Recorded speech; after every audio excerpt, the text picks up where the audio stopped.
순종 후손의 미래가 되다 말씀의 제목을 잡으면서 말씀을 읽고 또 읽는 가운데 고민하게 됐습니다. 순종이라는 말을 들을 때 우리가 별로 그렇게 좋아하는 단어는 이제는 아닌 것 같아요. 왜냐하면 우리 잘 아시는 가요처럼 내 인생은 나의 것, 그 다음에 팝송에는 My Way, 나의 길을 가는 것이고 내 의지와 내 기쁨과 내 삶으로 살아가는 게 현대적 삶인데, 뭔가 순종하고 복종하고 그 앞에 꿇어 엎드리고 이런 거는 우리랑 좀 먼 것 같아요. 그러나 우리가 순종에 대한 부정적 이미지도 있지만 정말 우리가 신앙생활하면서 큰 기쁨 가운데 빠지는 것은 바로 이 순종을 우리가 몸에 체득할 때, 순종이 내 삶이 될 때 그 가운데서 하나님이 주시는 이 신앙의 긍정의 이미지, 신앙생활에 있어서 굉장히 커다란 어떤 그 능력은 우리가 상상을 할 수 없는, 상상을 초월하는 그런 능력이라고 믿습니다. 그래서 오늘 우리가 이 순종을 통해서 하나님이 어떻게 백성들을 만지시고 또 어떻게 하나님의 사람들을 바꾸셨는지 우리가 오늘 말씀을 통해서 은혜를 나누기를 바랍니다. 먼저는 오늘 말씀에 나오는 아브라함의 이야기입니다. 아브라함을 하나님이 오늘 말씀 본문의 22장 1절부터 어떻게 부르시냐면, 그 일 후에 하나님이 아브라함을 시험하시려고, 그냥이 아니라 하나님이 이미 목적을 가지고 계신데 그 목적이 뭐냐면 시험을 위해서, 테스트를 위해서 아브라함을 부르십니다. 그러니까 그 테스트는 내가 너를 시험하려고 지금 한번 하는 거야 라고 알려주시지 않고, 하나님은 의지 가운데 시험하려고 하시지만 아브라함이 그 내용은 잘 모릅니다. 그러나 아브라함아, 하나님 부르셔요. 그랬더니 아브라함이 내가 여기 있나이다. 내가 여기 있나이다. 그 부르심 앞에서 아브라함은 모른 채 하지 않고 즉각적으로 대답을 하는, 내가 있나이다. 2절의 말씀에 보니까 여호와께서 이르시되 네 아들 네가 사랑하는 독자 이삭을 데리고 모리아 땅으로 가서 내가 내게 일러준 한 산, 거기서 그를 번제로 드리라. 하나님이 원하시지 않았던 제사가 뭐냐면 인신공양입니다. 사람을 죽여서 사람을 제물로 쓰는 것은 하나님이 원하는 제사가 아니었습니다. 그건 이방인들이 하는 거였습니다. 그런데 느닷없이 하나님은 아들을 번제로 바쳐라. 그것도 자신이 지금 있는 이곳도 아니고 모리아 땅으로 가서, 그리고 거기에 있는 한 산에 이르러 거기서 번제로 드려라. 그 다음에 또 하나님이 이삭에게 분명히 알면서도 말씀하신 게 뭐냐면, 네 아들, 아브라함의 아들, 100세가 돼서 얻은 그 귀한 아들. 저도 제 아들한테 얘기합니다. 너는 귀하다. 왜 귀하냐? 내 자식이기 때문에 귀하다. 그런데 또 하나 귀한 건, 정말 제 나이 40에 어떤 늦둥이라서 제가 정말 귀하거든요. 예뻐요, 하는 짓이. 좋아하네요. 그런데 하나님이 몰라서 이삭을 부르신 게 아니라 네 아들이라고 분명히 얘기하시면서 그 다음 하신 게 뭐냐 하면, 내 사랑하는 아들만이 아니라 내 사랑하는 독자. 얼마나 네가 사랑하는지를 하나님은 알고 계신 거예요. 하나님이 우리를 시험하실 때 하나님이 가장 중요하게 만지신 건 뭐냐면, 우리가 가장 소중하다고 생각하는 그거예요. 그거를 하나님이 시험하고 싶으신 거예요. 그래서 아브라함을 시험하실 때 하나님이 이렇게 하는 거예요. 네 아들, 네 사랑하는 독자. 두 번째도 아니고 세 번째도 아니고 네가 하나밖에 없는 그 아들. 하나님은 아시고 계심에도 불구하고 그를 한번 번제로 가져와 봐라. 나하고 바꿔보자. 하나님이 의도하시는 시험의 키워드는 나하고 한번 바꿔보자. 네가 나를 사랑하는지, 네 아들이 사랑하는지. 그랬더니 다른 말이 없어요, 아브라함은. 3절에 아브라함이 아침에 일찍이 일어나 나귀 안장을 치고, 그 다음에 두 종과 그 아들 이삭을 데리고 번제에 쓸 나무를 쪼개어 가지고 떠나 하나님이 자기에게 일러주신 곳으로 가더니 그날 아침, 그 다음날 아침이 됐는데, 전에도 말씀 가운데 은혜를 나누면서 말씀드렸지만 이 일찍이라는 거, 다른 거 신경 쓰지 아니하고 그저 하나님 말씀하셨으니까 그대로 순종하기 위해서, 이렇게 할 수 있잖아요. 가기 싫으면 뭐 오늘 가면 되지. 밤 11시 59분 59초. 얼마나 멋져요? 순종을 하되 내가 할 수 있는 건 모든 것으로 다 지연을 시키는 거예요. 어떻게든지 나는 지연을 시키고 그 다음에 순종할 수도 있잖아요. 그래도 하루는 안 넘겼지 않습니까? 아니면 가는 길을 천천히 가면서 어떻게든지 하나님께 뱅킹하는 거예요. 하나님, 이거 좀 거둬주세요. 낙타 수천 마리를 드리고 내가 가지고 있는 수많은 것을 하나님께 드릴 테니까 아들하고 바꿔주세요라고 딜링을 할 수도 있잖아요. 그런데 아브라함은 그런 게 없어요. 아침 일찍 일어났고 그 다음에 번제드릴 나무를 준비했고 재물은 이미 옆에 있으니까 그대로 준비해서 출발합니다. 그 다음 말씀 4절에 보니까 제3일에 아브라함이 눈을 들어 그곳을 멀리 바라볼지라. 제3일쯤 가니까 이제 얼추 보이는 겁니다. 저기 모리아 땅이 이르렀고 거기에 산이 보이고 하나님께서 거기 예비해 놓으신 장소가 보여지는 거예요. 먼 발치에서. 여러분, 3일 동안 길을 가면서 아브라함의 머릿속은 얼마나 복잡했을까요? 나로 할까 말까? 네. 여러분들 뭔가를 선택하고 순종할 때 쉬운 일이 있습니까? 반바지 하나를 사도 들었다 놨다 하고 입어보고 내려보고 다시 흥정해보고 가격이 안 맞으면 돌아서고, 그게 우리 삶이잖아요. 하루에도 수천 번씩 바뀌는 게 우리 마음이지 않습니까? 순종하면서 나온다고 하지만 여러분, 순종하면서 아침에 출발하실 때 어떤 마음이세요? 우리는 작심삼일이라는 거 있는데 3일이라는 표현이 참 신기하게 재밌어요. 3일이라는 시간 동안에 아브라함은 얼마든지 바뀔 수 있습니다. 그리고 이 3일은 아브라함에게 죽음의 시간이에요. 3일 동안 그 길을 걸어가는 가운데 얼마나 마음이 아팠을까. 내 아들, 그것도 하나밖에 없는 자식이에요. 그 하나를 하나님이 죽이라고 하는데 하나님이 지금까지 나한테 복 주신 거 인정해. 아들도 주신 거 인정해. 근데 왜 뺏어가? 아예 주시지나 말지. 왜 나를 아프게 하는 거야? 아예 만나지나 않았으면 슬프지도 않을 것을 만난 다음에 슬퍼지고 헤어지자니 너무 아파. 그것도 내 손으로 죽여야 되니 얼마나 괴롭겠어요. 그래서 저는 이 3일이 죽음의 시간이라 저는 생각합니다. 죽이는 그 순간보다 더 무서운 날이 이 3일이었던 거예요. 이 3일, 근데 이 3일이 또 우리에게 주는 의미가 있죠. 예수님의 죽음의 시간이 3일이었습니다. 그 어두운 가운데 이 아브라함은 그 심정과 그 마음이 아마 그 3일 동안 비슷하지 않았을까 싶어요. 아브라함의 순종의 자세를 봅니다. 도망가지 않습니다. 포기하지 않습니다. 불순종의 마음으로 거절하지 않습니다. 그리고 5절에 보니까 그 3일을 간 다음에 그는 얘기합니다. 종들한테, 야, 됐다. 너희는 여기 나귀와 함께 있어라. 이제부터는 이 아이와 함께 올라가서 예배하고 우리가 너희에게로 돌아오리라. 근데 신기해요. 여기에 주어를 이렇게 써도 됩니다. 내가 다시 돌아올게 라고. 저는 이 우리라는 말 속에서도 은혜가 됩니다. 아브라함은 신뢰하고 있구나. 아브라함은 신뢰하고 있구나. 이 어려운 시험 속에 3일 동안의 그 죽음 속에 아브라함은 신뢰하고 있구나. 우리가 돌아올 거다. 물론 또 다른 면에 이렇게 얘기할 수 있죠. 종들에게 안심을 시키고. 왜? 이삭은 버리고 올 거야 라고 하면 종들이 반항할 수도 있죠. 아니 됩니다 주인님. 그리고 또 이삭도 그 얘기를 들으면 도망갈 수 있죠. 아니 아버지가 나를 죽이려고 그래. 그런데 그런 의미는 저는 아니라고 생각합니다.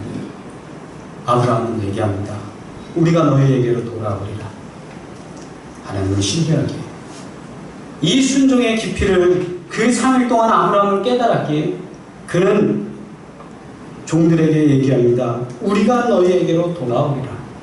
그리고 6절 말씀에 아브라함이 이에 번제나무를 가져다가 그의 아들 이삭에게 지우고 자기는 불과 칼을 손에 들고 두 사람이 동행한다.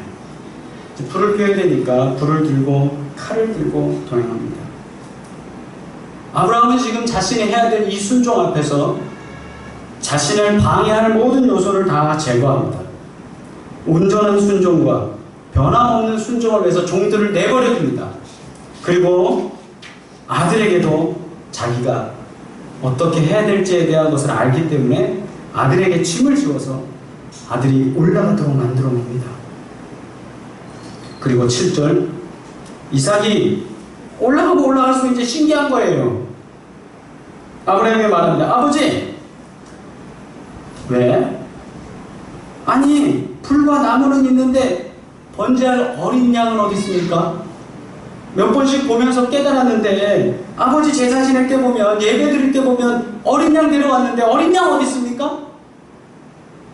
그랬더니 8절에 아브라함이 아들한테 말합니다. 내 아들아, 번제할 어린 양은 하나님이 자기를 위하여 친히 준비하시리라. 저는 여기서 아브라함의 믿음이 나타난다 저는 믿습니다. 안심시키려고 했다? 안심시키려고 뻥을 친다? 아닙니다. 안심을 넘어서는 겁니다. 적어도 지금 우리가 돌아오리라라고 얘기하고 그 다음에 그 마음으로 지금 올라가는 아브라함은 3일 동안 그는 깨달습니다.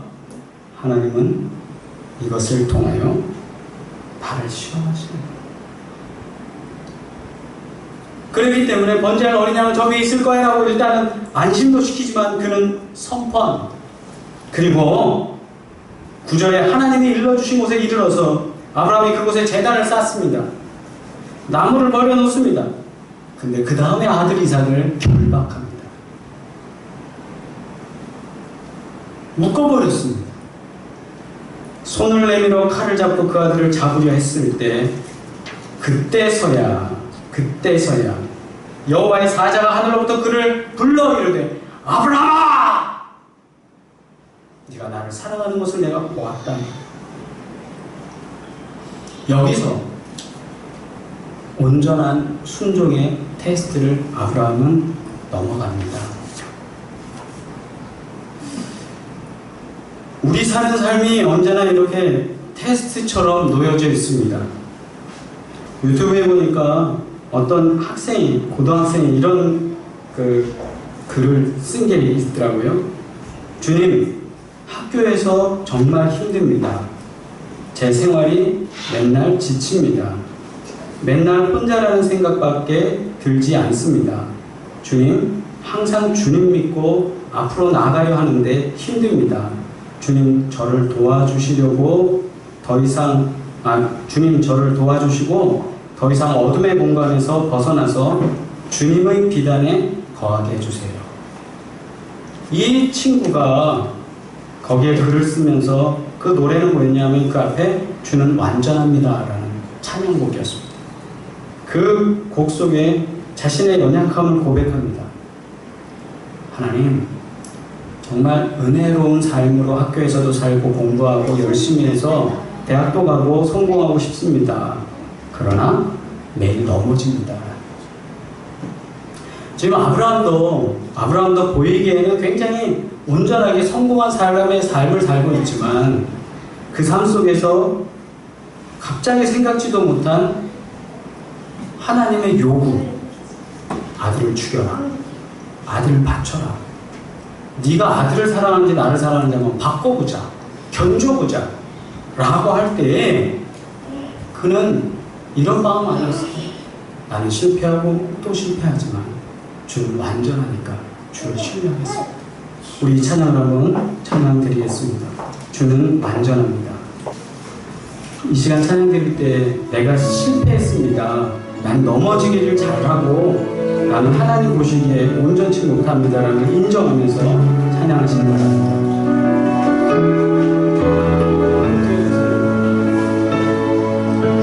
주여 우리 연약합니다. 우리 오늘 합니다. 주뜻 이루며 살기 부족합니다. 우리 연약합니다. 주여 넘어집니다. 오늘 하루 또 실수합니다.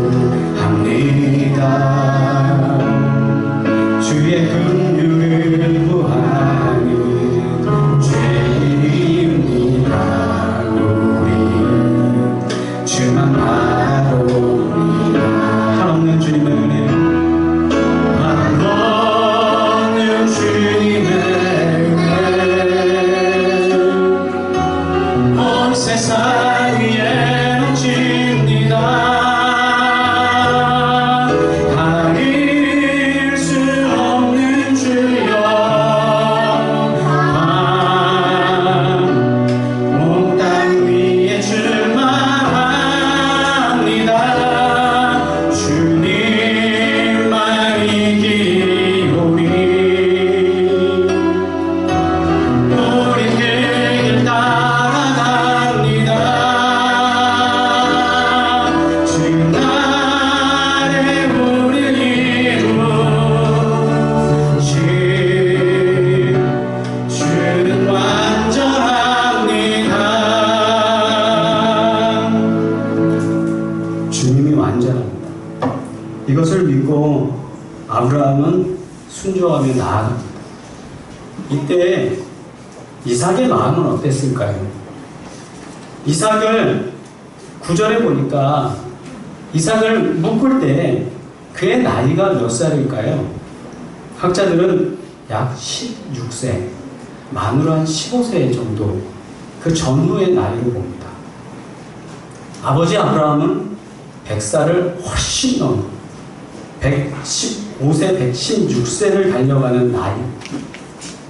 할아버지, 꼬부랑 할아버지가 그 아들을 묶으려고 할 때 여러분 같으면 어떻게 하겠습니까? 뭔가를 묶으려고 하는 그 순간 이삭이 모르겠습니까? 재물도 없고 양도 안 보이고 예비된 양을 묶어야 되는데 왜 양은 안 묶고 나를 묶어? 얼마든지 반항할 수 있음에도 불구하고 많은 성서학자들이 여기서 얘기합니다. 이삭의 순종이다. 이 결과 가운데 이삭은 순종한다. 이삭의 순종이 뭘 보여주기 위해서 있길래 이삭은 순종할까? 여기서 숨겨진 의미를 한번 찾아보려고 합니다.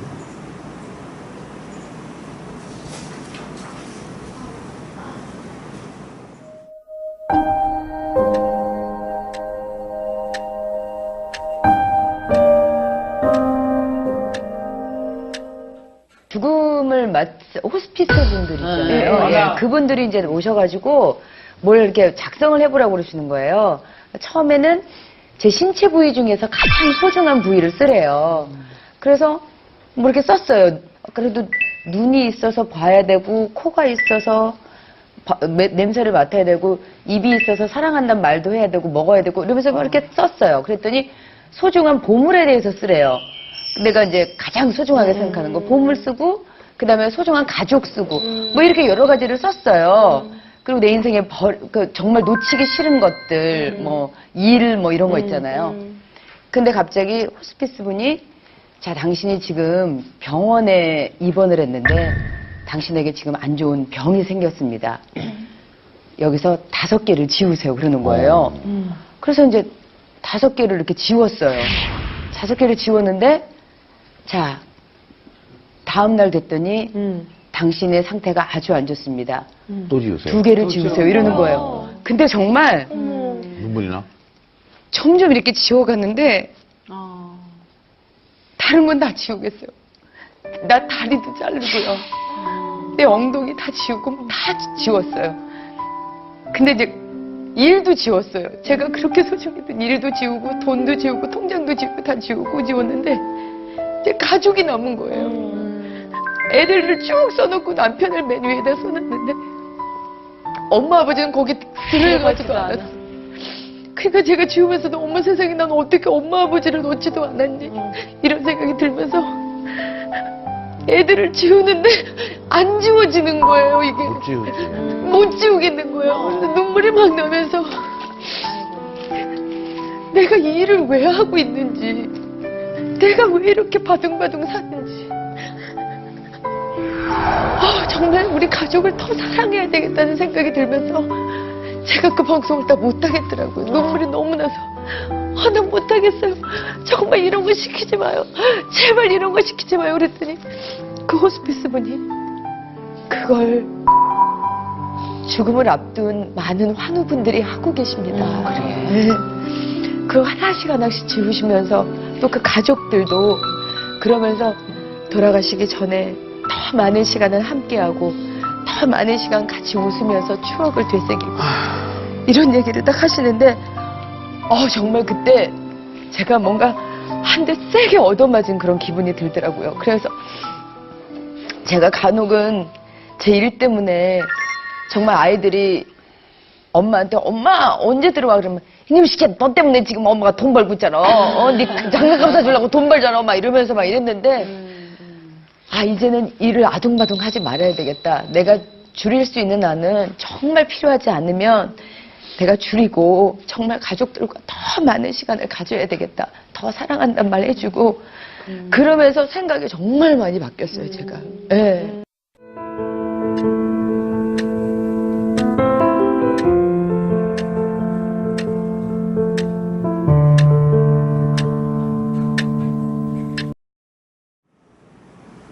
이 순종이라는 거, 아들 이삭을 데려가는 아버지 아브라함의 마음이 우리 좀 전에 본 영상에 나온 김지선 집사님이죠.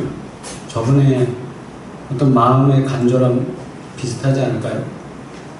그러나 이삭은 자신이 있던 그 순간에 순종하면서 그가 가지고 있는 순종의 의미가 나중에 예수 그리스도의 순종의 의미를 더 확장시켜주고 있습니다.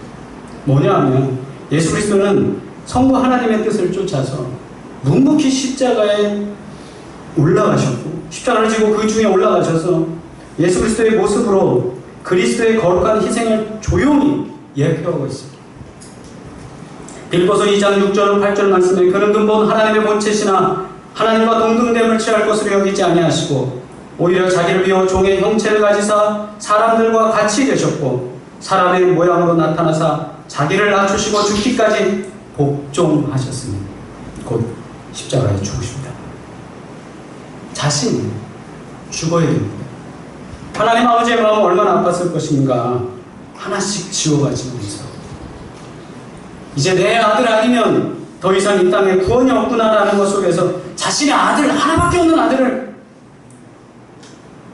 아브라함이 한 것처럼 바쳐야 할 때 아들 이삭이 반항을 한다면 안 되는 일, 마치 예수 그리스도께서 십자가상에서 반항을 한다면 안 되는 일, 그 일을 이루게 미리 예표로 보여주십니다. 이사야 53장 7절 말씀에 그래서 이 모습을 향해서 예언자는 말하기를 그가 곤욕을 당하여 괴로울 때에도 그의 입을 열지 아니하였으며 마치 도수장, 예전엔 도살장으로 끌려가는 어린 양과 털 깎는 자 앞에서 잠잠한 양같이 그의 입을 열지 아니하였더라. 왜냐하면 아버지의 지금 하시는 일을 순종해야 될 수밖에 없기 때문입니다. 아브라함에게 외아들 이삭을 바치라고 요구하셨던 하나님은 훗날 당신 자신에게 그 요구를 하십니다. 스스로 순종하십니다. 이삭은 하나님의 은총으로 살아났지만 예수님은 하나님의 침묵으로 십자가에서 죽습니다. 그 죽음이 모든 믿는 자의 미래가 되기 때문에 죽으셔야 했습니다. 예수님의 죽음은 모든 믿는 자를 위한 여호와 이레이기 때문입니다. 예수님이 죽지 아니하면 여호와 이레를 경험할 수 없기 때문입니다. 순종, 후손의 미래가 되다. 이렇게 아브라함이 순종하고 이삭이 순종한 다음에 하나님은 그들 가운데 어떤 결과로 역사하셨는가 하면 여호와 이레를 고백하게 했는데 13절 말씀에 보니까 아브라함이 뿔이 수풀에 걸린 순양을 발견하게 됩니다. 그리고 옆에 이삭을 대신해서 번제를 드리게 되었고 그곳에서 아브라함이 이렇게 얘기합니다. 이곳을 여호와 이레다. 하나님이 미리 예비하시고 공급해 주셨다가 순종 한 자만이 경험할 수 있는 겁니다. 순종 안 하고 도망갔습니다. 순종 안 하고 제사를 지내지 않습니다. 순종 안 하고 예배의 자리에 오지 않습니다. 그럼 우리는 여호와 이레의 경험을 할 수 없습니다. 십자가상에 예수님이 돌아가지 않으셨습니다. 그러면 우리는 영원한 생명을 얻을 수 없습니다. 순종의 결과로 그들은 하나님이 일하신다는 것을 경험합니다. 오늘도 이 자리에서 우리가 하나님께 순종한 모습이 하나님이 우리 가운데 역사하시고 일하실 중요한 일의 시작이 되리라 믿습니다. 그 후에 하나님은 아브라함에게 말씀하십니다. 여호와께서 이르시기를 내가 나를 가리켜 맹세하노니 내가 이같이 행하여 내 아들 네 독자로 아끼지 아니하였은즉 내가 네게 큰 복을 주고 네 씨가 크게 번영하여 하늘의 별과 같고 바다의 모래와 같게 하리니 내 씨가 그 대적의 성문을 차지하리라. 또 내 씨로 말미암아 천하 만민이 복을 받으리니 이는 내가 나의 말을 준행하였음이라 하셨다 하리라. 아멘. 이 시험 후에 이 테스트 후에 하나님은 아브라함에게 놀라운 복을 선포하십니다. 아브라함만 누리는 복이 아니라 후손이 누리는 복입니다. 아브라함의 때에 끝나는 게 아니라 대대손손이 영유하고 누릴 수 있는 복을 허락하셨습니다. 우리의 순종, 후손의 미래가 되는 줄 믿습니다. 이 자리에 우리가 기도하고 이 자리에서 예배하고 하나님이 이상하게 나한테 그걸 할 때 안 돼요, 못해요가 아니라 하나님이 하시는 데는 이유가 있어요. 신뢰하고 아브라함처럼 나무도 갖고 사냥개 가면서 죽을 생각을 한다 할지라도 그대로 순종하며 나아가면 우리 자손, 우리 후손, 우리 가문에, 우리 인생에 대단한 미래가 열릴 줄 믿습니다. 과거에만 이루신 하나님이 아니라 오늘도 역사하시고 도우시는 그 능력의 역사가 우리 위에 임하기를 주의 이름으로 축복합니다. 기도하겠습니다.